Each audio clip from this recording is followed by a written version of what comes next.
Salam əziz bağbanlar, səhifəmizin dəyərli üzvləri, hər birinizi salamlayıram Tovuz rayonundan, ərik budamasından. Bir dənə ağacımızın ərik budamasını göstərəcəm kənara.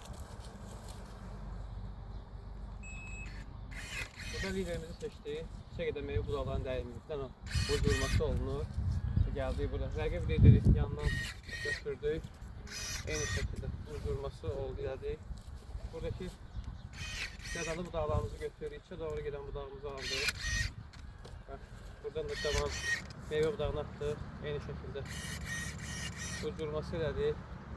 Videonun üstüne mərkəzə qaçır deyə bunu yüzü çölə açırıq. Eyni şekilde yenə uydurmasını elədik. Eyni şekilde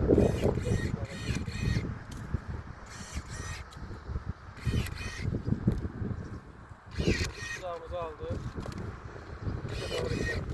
Yan budağları alıp lider attık. Burada da göz içe doğru geliyor.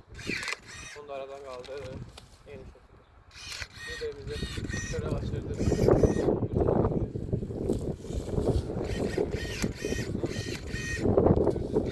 Yan budağı alıp durmasını elədik. İşte gördüğünüz kimi 80 santimden uzun olan budağları götürüyor. Burada meyve budağı değil. Buradan aynı şekilde bak. Devam meyve budağını atıp. Buradan da böyle bir şekilde gördüğünüz gibi. Ağacı çok açmıyor diye.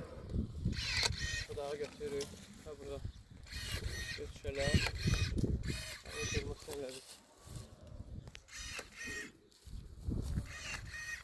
Ve gördüğünüz de yakından çek. Bütün hamısı meyve budaqlardır.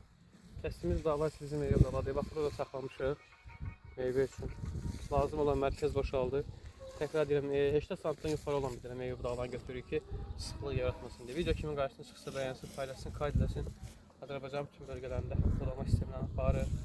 Hal-hazırda gördüyünüz kimi orada iş gedir. Görüşmək ümidi.